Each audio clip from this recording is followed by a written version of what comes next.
All right, y'all. So Adam 22 sat down with DJ Vlad, and this right here is basically him. I guess Vlad's giving his response to Joe Budden criticizing, like, you know, basically both of them doing like that gang related content or street type content um that they market on their on both their channels. So let's get into it. It's the other thing that we basically got into it about on that Joe Budden podcast, which is basically talking about street shit, talking about crime, etc., with gangster rappers, and the concept of it being vulturish. For me, the only thing that I need to say to defend it is that I think that's what my audience wants to hear. And I do my part to be respectful and to not get anyone in trouble. That's never my intention. I let everybody know that they could have stuff removed if they wanted to. But for me, if somebody's going to put conflict on their Instagram story or in their songs, or it's going to be in the news, or if it's in any way part of the public They're gonna ask about it, narrative, of course. I don't feel any kind of shame. And as I stated in the video, I agree. I agree. And just like he said, things can be taken down. You can be told. You can basically tell me, hey, don't ask me about this. Like artists have control over what is asked in an interview. For real, for real. About asking about it, I want to give my fans what they want to know. And if somebody's got something to say about some rapper they don't get along with in a song, I don't want to hype up and cause more violence, but I also feel comfortable asking them about it. As a serious interviewer, you are allowed to ask anyone anything that you want. Do you think that 60 minutes when they sit down, they're scared to ask a question like that That might is true. That's lead into true. something, He's or do right. you think Barbara Walters That's true. was scared to ask questions? Like Right. you could ask whatever you want, That's what and makes you great. yeah, that's Having what the will to do it. the will and the guts Yeah. to do it. Like And that's why I never had a problem with DJ Vlad like doing the brand of content he does. I mean, the only thing I don't really agree with is the flashback content when people pass away. I don't think that. I think that's just stupid. But for the most part, like, I mean, you have a choice. Like he said, like you have a choice not to answer questions. I mean, I would much rather it be a thing. If I was an artist or a movie person or whatever, or a former person in the mob or anything like that, I would rather you ask me like, hey, is there anything you don't want me to ask you before we start the interview? Because I'm gonna ask you these questions. Um, because it kind of defeats the purpose to ask somebody a question that like mainly like a street rapper or mainly like a street rapper or somebody who's previously in like a case for something. It makes no sense to ask them about said thing when it's a pending case, or said thing when they can't talk about it. You've already seen interviews where they said I'm not going to talk about it. So what's the point of asking that person that same exact thing that they're not going to talk about in the interview? Is that just to hear them say like, no, I'm not going to talk about it. I don't feel like talking about it. Nope, I don't want to talk about it. That's the only thing that don't really make sense to me. Like, not it all seems easy to do this shit until you actually are sitting in front of the person and the cameras are rolling and you have a limited amount of time and you have uncomfortable questions to ask, because a lot of it is like, I remember Jamel Hill. This is the one thing, we talked about this, that we were both on the same page with, about how interviewing is less so of a skill and more of a craft, right? Okay. You can get a master's degree or a PhD in interviewing, and it won't be the same as someone who's been interviewing for 10 years. Right. There's a lot of ways to be great at it, right? A lot of ways to be great at it. And you could ask anyone anything by figuring out how to ask them. That doesn't mean they're going to answer it. Right. But like, you know, like I brought up with Tony Yayo, like they remember there's that viral list of the 50 worst rappers ever. Tony was on that list. Like, I'm not going to sit down with Yayo and like the first thing to say, so tell me about you being number 42 on the whack rapper list. Like, Right. you know what I'm saying? Like, it's all about that lead up. But I managed to get that question in without offending him. Right. And having him respond to the question. Once you get them to a place where you're talking about so many different things that just seems like another thing on the list. Like, hey, people are talking about this. It's not what I'm saying. That's not, I'm just that's saying not people that are talking easy about to do, it. man. Yeah. I remember me and Annalie Choppa, he goes, something about your voice and your approach like really gets people to open up. And I'm like, yeah, I mean, 15 years, like you kind of learn a certain type of. You get into a calm setting. I mean, once you start like getting people to open up, it starts to become easy. When you can comfortably have a conversation with somebody, that's how easy it is to getting them to open up. I'm sure he's learned over the years how to comfortably, speak all of these different guests that come onto his platforms, you know, ways and lingos to be able to, get them to open up. I mean, come on now. A way to do things, but it's not.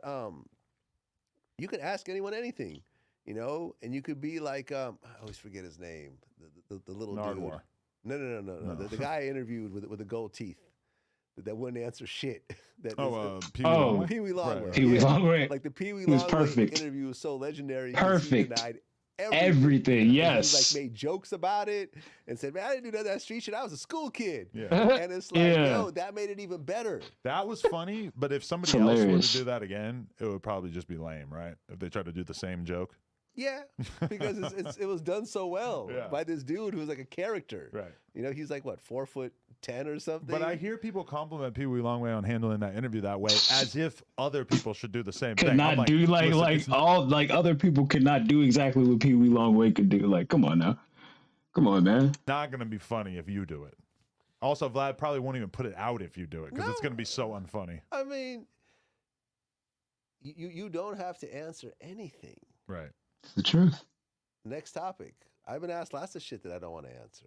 I'll bring up things before the interview that I don't want to talk about, and the person will respect it. Same thing with like Matt Hoffa didn't want to talk about certain things. 600 Breezy, like, yo, let's not talk about this. Cool. Mm-hmm. We won't even mention it. Right. Not a big deal. There's no guns to your head. There's no hidden cameras. Exactly. No one, we don't. No the police ain't sitting outside. I've never recorded someone's phone call and put it out. Right. Ever. I always think that's lame. And anyone who's done that to me, I don't fuck with that person. I couldn't imagine. That's crazy. It's lame. Yeah. Illegal in some cases. Yeah. Although being a public figure it's usually legal pretty much fucking everywhere, which is annoying. But it's all about, I'm gonna ask whatever I want to ask, and it's up to that person to answer it. And I tried to be as careful as I can. I'm not going to ask a person about a murder unless they've already done time for that murder. Right. Okay. Sammy the Bull could talk about all the murders he wants. Right. He got a plea deal. He did his time. He's earned it's the over. right with his whole life, giving up parts of his talk life about that. to Yeah. talk about the murders that he did. And then okay, that makes sense. That makes sense. But still, claim that I get the most recently that I don't think has a lot of legs is that there's something wrong about asking a rapper about his ops, asking a gang member about somebody who is in another gang, because that's a situation that could actually cause violence. Now, my attitude, there's been a lot of stuff I've had to cut out over the years where people use basically like gang slurs. I don't want my platform to really be used to incite violence in that way. There's been people that we've removed from the platform because of the fact that they kind of used it in that way. I think that that's where it does get touchy, because you're talking to artists, you're talking to public figures, but then a lot of times these guys also you might be talking about the rap, but there's also this layer of street violence that is maybe not what you're talking about, but might get activated as a result of this conversation, right? Try to be as careful as possible, but most times you're usually not breaking a new piece of information. Mm. You see what I'm saying? Like if you're talking about, I don't know. Like if a rapper's like said it on record, of course they're gonna ask about it. I mean, come on now.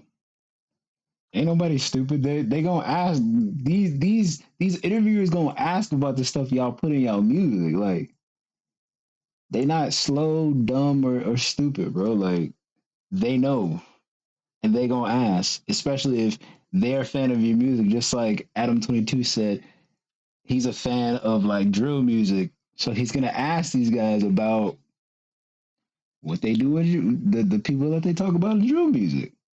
It shouldn't even be a shock. 22 G's beefing with whoever he beefs with. Kodak. It's because he's already been beefing with him online. Hmm. He may expand on it a little bit, but he's already talked about this shit. And the other thing is that 9 times out of 10, if you say, hey, 22 G's, you posted this on your Instagram story where you said, fuck this gang and fuck this rapper and yada, yada, yada. I've never, and he does, he says insanely aggressive things in his music. I've never seen an interview clip with him where he had 10% of that. You know? Like they leave that shit at home. It's like it's standard now. You say crazy ass shit in the studio and you throw up crazy ass gang signs saying that you fuck the other side in videos. But then when you come to do the interview, how many guys have you really had? You've got all kinds of drill rappers sitting there. How many guys have you really heard express extreme hatred, their real feelings about their enemies? They don't really do it like that. I mean, 600 Breezy pretty much gets pretty unfiltered in what he does. But even someone like him, it's like he's not threatening them on the podcast. No. He's smart enough to know that that's going to get him in hot water. He's not threatening. I mean, but he's been, you know, when he threatened Tekashi, he went to jail over that shit. Yeah, because so he's learned his lesson. Yeah. Tekashi's people turned him in. It wasn't because of what he said on our platform. You know, I remember he said, I remember in our last interview, we talked about jail, and he talked about how, you know, but in previous interviews, he talked about how he ran the jail and stuff like that when he was in there. And I asked him about that, and he kind of reiterated what he said. And then he just happened to get locked up afterwards. And then when he got there, the jail dudes were like, oh, I seen the Vlad TV shit. You can go in solitary for a while. And he ended up in fucking solitary.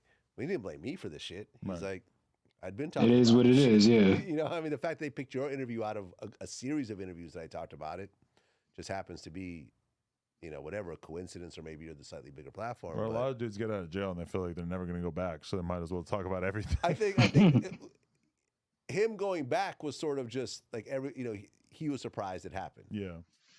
Well, at the end of the day, man, yeah, like it was said in the video, you have a choice not to answer a question. You have a choice to sit silent when a question is being asked. Not that you know what? I just realized something. I haven't watched DJ Vlad's like interviews in a long time. What happened to Trey D? I used to love seeing Trey D on DJ Vlad's platform. What happened to him? He stopped doing interviews with Vlad? What happened? That's crazy. His interviews used to be very like interesting. I don't know why I just thought about that, but his interviews with DJ Vlad used to be like probably the most interesting interviews I seen on this platform. But yeah, man. Hey, everybody who goes on that platform, every rapper who goes on that platform has a choice, you know, to button their lip or open their mouth and speak about a situation.